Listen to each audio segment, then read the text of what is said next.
Hi everyone! This time I'll be painting a model of Mark, aka Invincible, a character from the self-titled comics with a pretty unique take on superheroes and some very brutal fights. There is also a great TV series based on it. Alright, let's get to it. After printing the model, I spent a couple of hours on post-processing. Honestly, not the most exciting part. Removing support marks, cleaning everything up, fixing small imperfections. But in the end, this is the model I've got. I really like it that it's sculpted in motion. The pose feels very dynamic. So let's begin. And I start with the base. It mostly consists of chunk of concrete and few elements that simulate smoke. I painted base with light primer and then took dark gray paint and cover all the concrete parts with it. It's actually a pretty simple base to paint, nothing too complicated here. Once base layer of concrete is done, I move to the dust clouds and will paint them white. To do that, I'm using masking putty, covering all the already painted areas. It's a really useful tool, but it doesn't seal everything perfectly, so I probably need to touch up a few small spots where paint sneaks through. I'm still working on my masking skills. Getting it perfectly sealed every time takes practice. For the white, I will use white primer. It's already the right consistency, so I don't have to thin it down. And here is how it turned out. Not perfect. I didn't mask everything well enough, and I hit few areas I didn't mean to, but nothing serious. It's an easy fix with a brush and the same paint that I use for the concrete.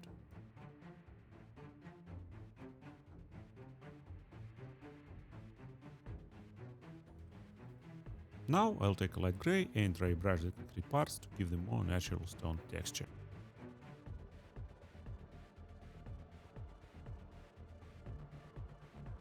It's already starting to look pretty cool. I'll go over the entire base like this.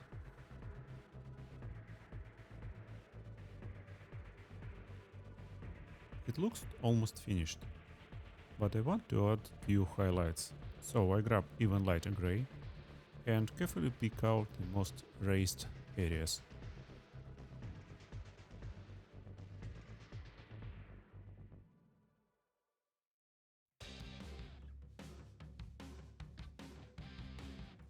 And that's it. The base is done. It looks pretty concrete to me. Now I can move to the next part of the model.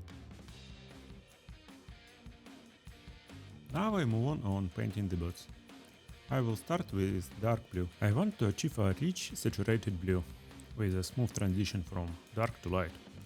I'm experimenting here, maybe some of these steps aren't strictly necessary and the same result could be achieved more simply, but for now I am learning by painting around. That gives me a nice deep blue tone.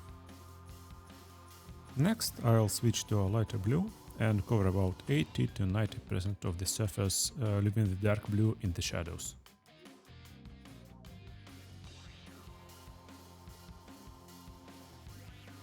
I really like this rich blue color.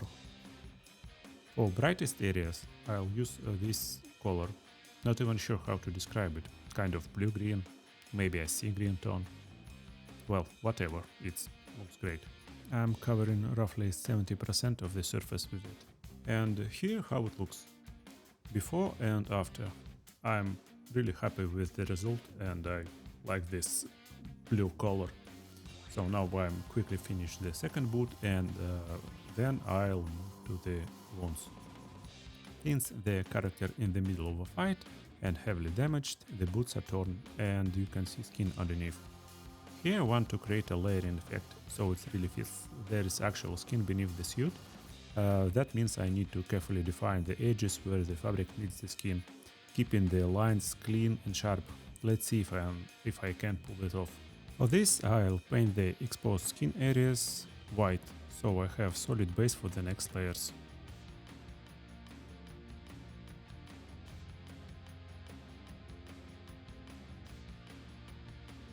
While that white dries, I'll add some scratches to the boots. It makes sense, the suit shouldn't look pristine. For this I'm mixing a bit of white into the blue that I use for highlight. to make it stand out more. It's just, let's say, 10% of white into the blue. And with fine brush I add some scratches, a scarf and other marks.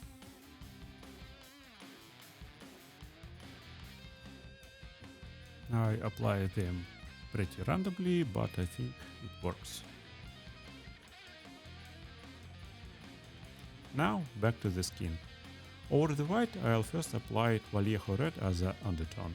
At first I thought that was a great idea, but since these areas are tiny and I'll be adding blood and effects on top anyway, I'll probably skip this step next time. It feels a little bit excessive and I could go straight with the skin tone. Now I'm using the same color I'll use for face and hands and cover all the red zones. The paint is slightly tinted so red can show through. I'm trying to stay inside the lines, through my hands aren't always as steady as I'd like. I think it's important so I don't need to fix my mistakes later.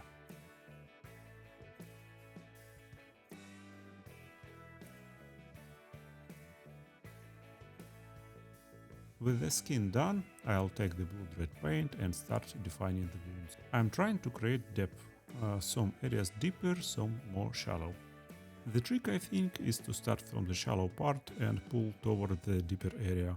When you leave the brush, more paint naturally gathers at the end, and that creates the illusion of depth.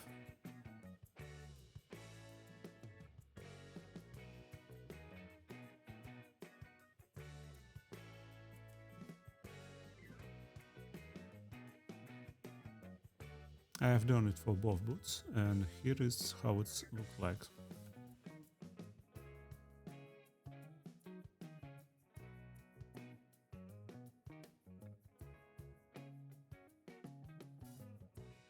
I also, with a piece of sponge that I rip off from the kitchen sponge, go over with blood paint over some spots to imitate blood splats. Here's how it turned out. I also went back with the dark blue to clean up any areas where I crossed the edges and sharpen the boundaries between fabric and the skin to enhance the layering effect. Now I quickly paint knee pads using the same 3 blue tones. But unlike boots, some of the damaged areas I'll paint with metallic paint at the gunmetal from Vallejo. And also we'll add some scratches with lighter blue. Here's how it turned out. And now let me show you how I painted the torso. Even though the torso is primed in black, I'm not happy with the tone or the glossiness. So I'm repainting it with a slightly different black. It's Vallejo black and a mixed twist 50-50 of dark grey. That already looks better. Now I'll take a light grey and dry brush over the torso to bring down the texture and the fabric details.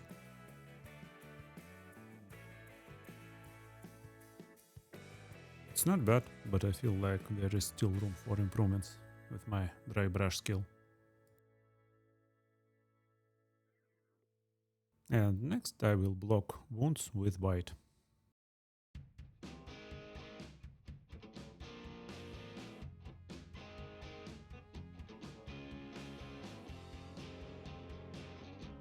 Now it's time to paint the upper section blue. I use same 3 colors I used for the boots.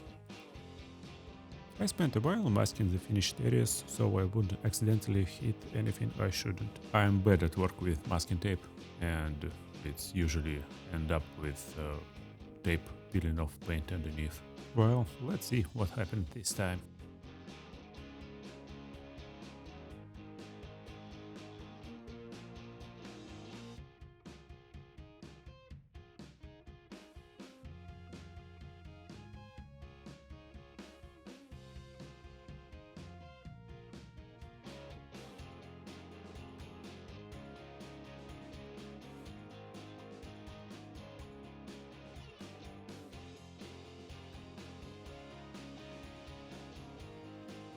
Alright, it's time to remove the masking tape. Well, not too bad. Any paint that lifted can be fixed pretty quickly. Still, I'm not entirely sure why that keeps happening. But anyway, I quickly fixed damaged areas with the brush and started to paint scratches to the blue area of the torso.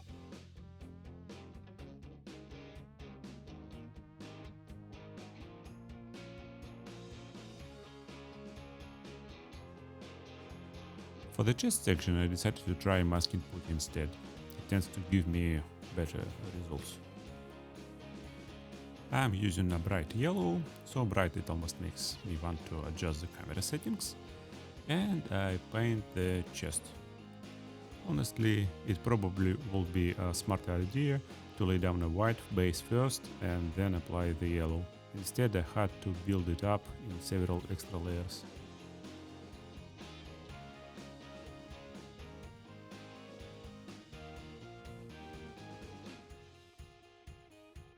I let that dry for a bit, then I use standard yellow ink and spray from below with the airbrush to create some shadow effect.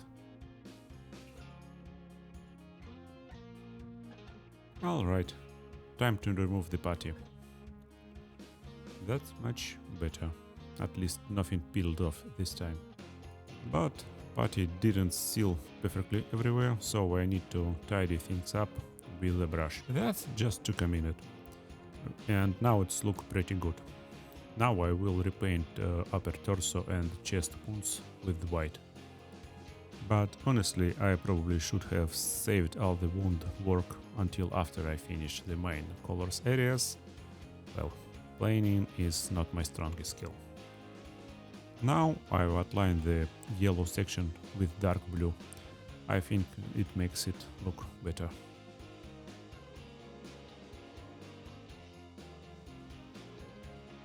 And now I fill in the wounds with the red. Strange, but it actually looks pretty interesting. Oh, next step is I will repaint the wounds with the skin tone and add a bit of contrast paint on top. And now I define the blood inside the wounds. Again, I'm trying not to hit the surrounding areas and makes edges of the wound look really sharp.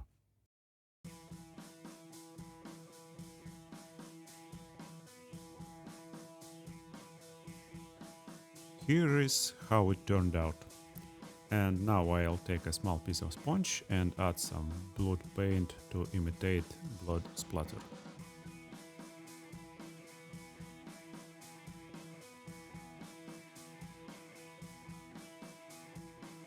Well, torso is done, so now let's move to the head and the hands. I'll start the face with undertones. I lower the air pressure on the airbrush almost to the point where it starts to splatter slightly, just enough to create a subtle skin texture. I still can't let go of trying to achieve realism in skin painting. Using that texture technique, I paint both the face and the hands. Next, I'll take a lighter tone, thin it down roughly 1 part paint to 2 parts water, and apply thin layer over the face and hands to smooth the transition.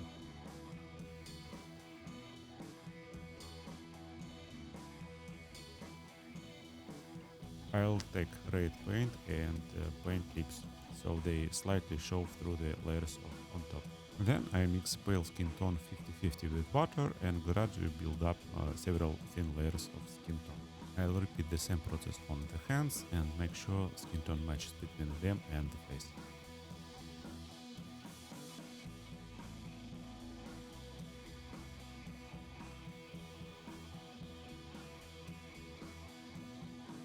I leave face for now and move to the mask. I'll paint it with brush using the same yellow as used for the torso, but this time I painted it over white and it looks more brighter and vibrant.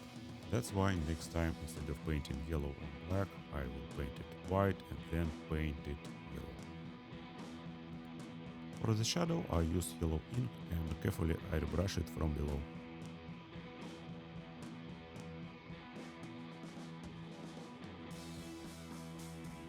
Glows follow the same process. Bright yellow first, then yellow ink for shadows and depth.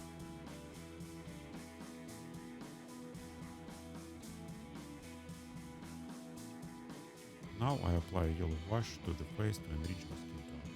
It's a standard yellow paint from Vallejo diluted with a lot of water.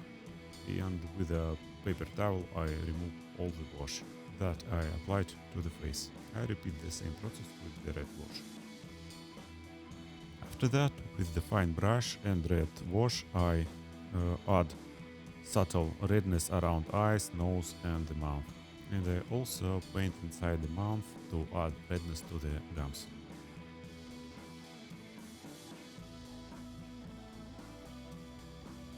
The remaining lines on the mask I will paint with the light metallic color. Then with very fine brush I paint the cracks in black to make it look shattered. And I sketch the eye with white.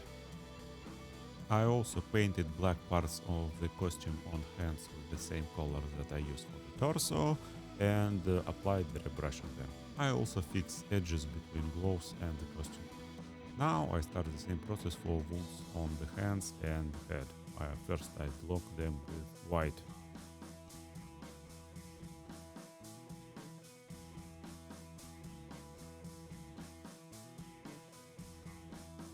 From here the process repeats. White base, then skin tone. This time I skipped the red undertone and honestly it works just as well. Blood I paint with a fine brush in a deep blood red and using sponge I will add subtle blood stamps.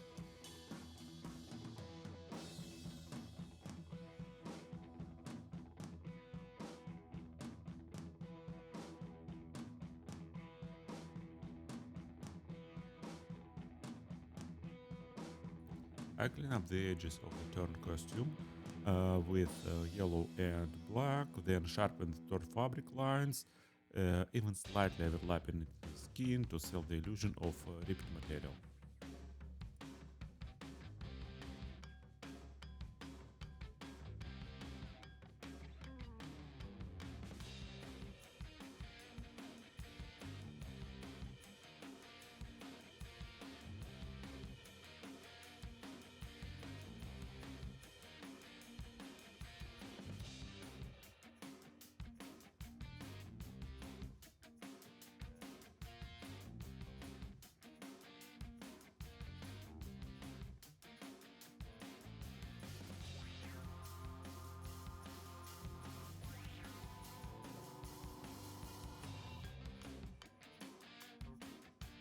There is this edge line that connects the hand and the torso, and I paint it with dark blue that I use as a base color. Next, I repeat the same steps for the head and the neck. I will paint wounds with white, then cover them with pale skin tone and apply blood with fine brush.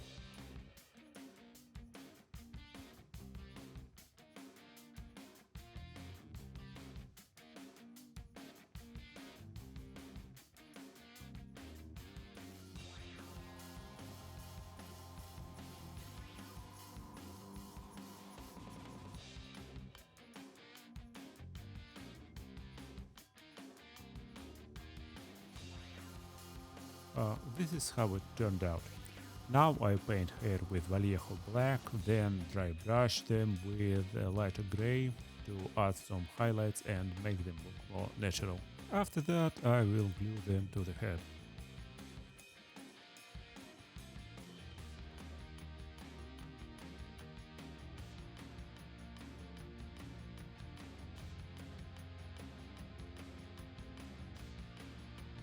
A little of blue splatter with a sponge and this part is done.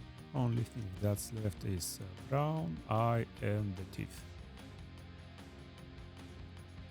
I paint an eyebrow with a fine brush, trying to imitate individual hairs.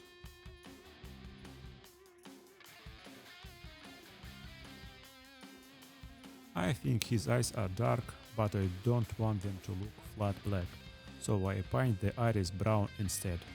And then I add a little bit of white in the brown and highlight the lowest area of the eye.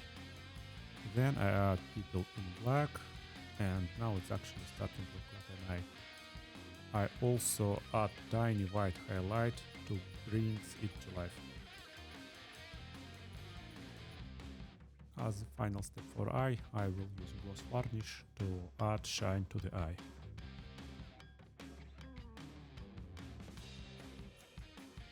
For the teeth, I use Dectan. It's a great alternative to the pure white and it covers surfaces much better.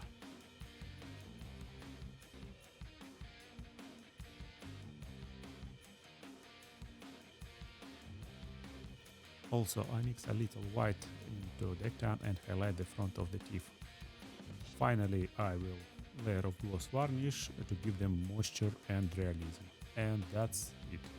The painting is complete, and now that all is left is assembling the model and seeing the final result.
This Omni-Man is one of the first large-scale models that I painted. I thought I could use it in this video. So that's it. This is how I painted the Invincible model, and I hope you like it. I'm just amateur with the airbrush, but maybe someone find this video useful.